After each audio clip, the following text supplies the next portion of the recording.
राधे राधे, जय माता की भक्तों।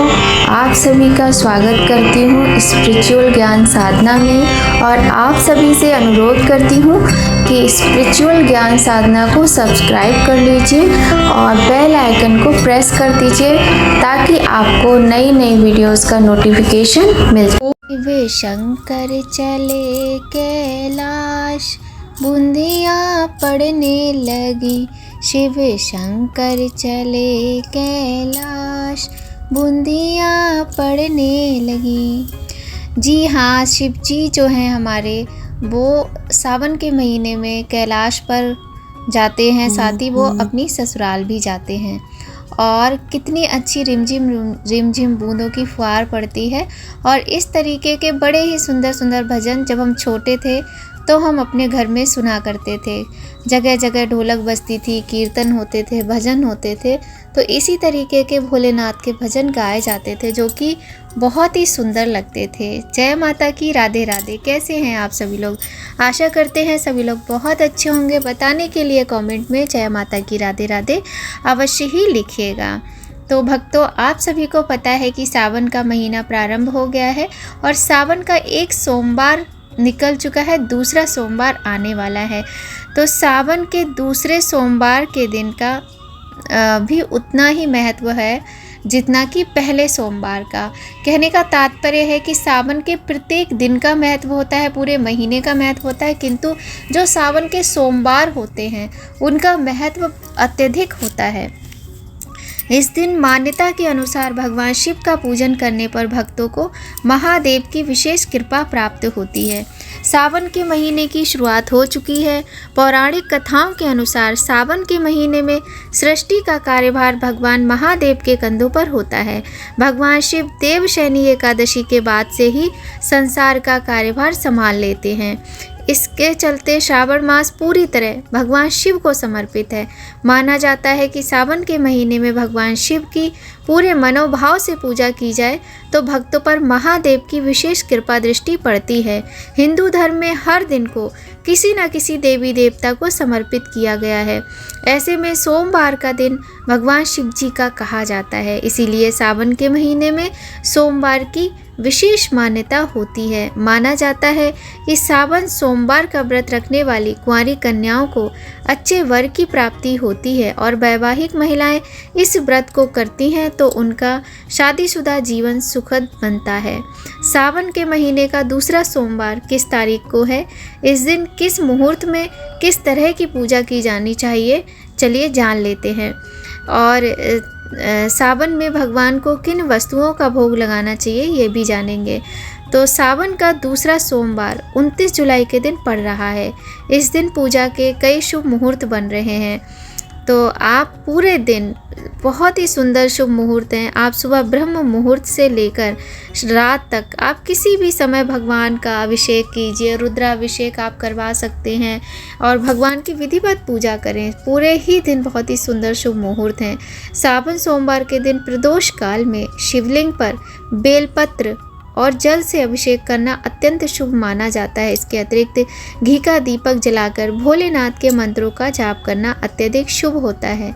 पावन सोमवार की पूजा के लिए सुबह उठकर स्नान के पश्चात भगवान शिव का ध्यान करके व्रत का संकल्प लिया जाता है। साथ ही आपको ये भी ध्यान रखना है कि जब आप सोमवार का व्रत करेंगे तो आप काले नीले रंग के वस्त्रों का चुनाव अपने पहनने के लिए नहीं करना है। इसके बाद भगवान के समक्ष गुड़, गंगाजल, दही, घी, दूध और शक्कर भी अर्पित किए जाते हैं। इन सभी वस्तुओं से भोलेनाथ का अभिषेक किया जाता है। भगवान शिव पर बेलपत्र, अक्षत, चंदन और फल अर्पित करना भी शुभ माना जाता है। भोग में महादेव पर सफ़ेद मिठाई, दही, हलवा, पंचामृत और भांग का भोग लगाया जाता है। शिव पूजा संपन्न करने के लिए दीपक जलाकर महादेव की आरती की जाती है। शिव चालीसा का पाठ किया जाता है और शिव मंत्रों का जाप करके पूजा संपन्न की जाती है। पूजा के दौरान नागेंद्र हाराय, त्रिलोचनाय, भस्मांग रागाय, महेश्वराय, नित्याय शुद्धाय, दिगंबराय, तस्मै नकाराय, नमो शिवाय। मंत्र का आप जाप कर सकते हैं, और कुछ नहीं तो ओम नमः शिवाय मंत्र का जाप कर लीजिए, उसी से भगवान भोलेनाथ प्रसन्न हो जाते हैं। तो सावन का दूसरा सोमवार पड़ने वाला है 29 तारीख को, और सावन के महीने की सुंदरता का अगर वर्णन किया जाए ना तो शब्द कम पड़ जाएंगे, वर्णन हो ही नहीं पाएगा, क्योंकि इसकी सुंदरता, इसकी छटा एकदम निराली होती है। और सावन के महीने की सुंदरता सभी जानते हैं, और सावन जहाँ नाम आ जाता है ना, वहाँ भगवान शिव के साथ माता पार्वती, पूरा संसार हर हर महादेव के नारों से गूंज उठता है। भगवान शिव को बेलपत्र अत्यधिक प्रिय है, बहुत ही प्रिय है भगवान शिव को बेलपत्र, और भगवान शिव को बेलपत्र चढ़ाने से भोलेनाथ और माता गौरी की कृपा बनी रहती है। पर क्या आप ये जानते हैं कि बेलपत्र शिव जी का प्रिय है, किंतु कौन सा ऐसा दिन होता है कि बेलपत्र नहीं तोड़ना चाहिए? तो आज की वीडियो में हम ये भी जानेंगे। और तब तक आपसे एक रिक्वेस्ट करते हैं कि यदि आपने अभी तक चैनल को सब्सक्राइब नहीं किया है तो कर लीजिए, और अगर आपको वीडियो थोड़ी भी अच्छी लग रही हो तो लाइक भी कर दीजिएगा, ठीक है ना। और हाँ, बेल आइकन प्रेस करना बिल्कुल भी मत भूलिएगा, और बेल आइकन प्रेस करेंगे तभी तो आपको वीडियोस का नोटिफिकेशन समय पर मिलेगा, है ना। तो चलिए अब हम जान लेते हैं कि वो कौन सी ऐसी बातें हैं जो हमें सावन के महीने में हमसे धोखे से कहीं पाप ना करा दें, जिन्हें हमें जानना बहुत आवश्यक है और हमें ध्यान रखना चाहिए। तो चलिए जान लेते हैं। शिव पुराण में वर्णित है कि भगवान शिव को बेलपत्र अर्पित करने से भगवान भोलेनाथ और माता गौरी की कृपा प्राप्त होती है। लेकिन कुछ विशेष दिन हैं जब बेलपत्र तोड़ना निषेध बताया गया है। इसका कारण यह है कि इस दिन सभी बिल्व पत्रों पर माँ पार्वती का वास होता है। सावन का महीना भगवान शिव की आराधना का सबसे पवित्र महीना है। भक्तगण शिवलिंग पर बेलपत्र अर्पित कर अपनी भक्ति प्रकट करते हैं। लेकिन क्या आप जानते हैं कि सावन में एक विशेष दिन ऐसा होता है जब बेलपत्र तोड़ने से भगवान शिव नाराज हो सकते हैं। इस दिन भगवान शिव की विशेष पूजा अर्चना की जाती है, और वह दिन है सावन के सोमवार का। जी हाँ, सावन के सोमवार का विशेष महत्व होता है, और इस दिन भगवान शिव की बहुत ही अनेकों प्रकार से विशेष पूजा अर्चना की जाती है। किंतु सावन के सोमवार के दिन बेलपत्र तोड़ना वर्जित होता है, यह भी जान लीजिए। धार्मिक मान्यता है कि सोमवार के दिन बेलपत्र तोड़ने से भगवान शिव नाराज हो जाते हैं। सावन सोमवार को बिल्वपत्र कदापि नहीं तोड़ने चाहिए, क्योंकि बिल्वपत्र तोड़ने के लिए धार्मिक दृष्टि से मना किया जाता है। सावन के सोमवार के दिन तो नहीं तोड़ना चाहिए, बाकी आपको वर्ष भर में सोमवार के दिन कभी भी बिल्वपत्र नहीं तोड़ना चाहिए। ज्योतिषाचार्य ने बताया है कि शिव पुराण में वर्णित है कि भगवान शिव को बेलपत्र अर्पित करने से उनकी कृपा प्राप्त होती है, लेकिन सावन सोमवार को बिल्वपत्र तोड़ना निषेध है। इस कारण आप इस बात का ध्यान रखें कि इस दिन बेलपत्र नहीं तोड़ना है। यदि आपके पास बेलपत्र नहीं है, आप एक दिन पहले लाना भूल गए हैं, क्योंकि ज़्यादातर हम क्या करते हैं, कोई भी पूजा व्रत आने वाला होता है तो एक दिन पहले से ही सारी सामग्री का प्रबंध कर लेते हैं और फिर हम पूजा पाठ इत्यादि करते हैं। किंतु कभी कभी होता है कि हमारे ध्यान में चीज़ें नहीं रहती और भूल जाते हैं, कभी कुछ परेशानी होती है, कभी कुछ होता है, कुछ ना कुछ रीज़न होते हैं हर बात के। तो कोई बात नहीं, आप परेशान ना हो। आपका बेलपत्र चढ़ाने का मन है किंतु आप बेलपत्र नहीं ला पाए हो, और आपके घर में पेड़ है और आप सोमवार के दिन बेलपत्र तोड़ना चाहते हो, लेकिन आप बिल्कुल मत तोड़ना। इससे तो अच्छा बिना बेलपत्र के ही आप बेलपत्र का जो पेड़ है उसका पूजन करें, वहाँ धूप दीप दिखाएं, अक्षत चढ़ाएं, चंदन लगाएं, कुमकुम लगाएं, तो बहुत ही अच्छा रहेगा। भगवान भोलेनाथ माता गौरी के साथ विशेष कृपा आप पर बरसाएंगे। किंतु आप सोमवार के दिन भूल कर भी बेलपत्र मत तोड़िएगा।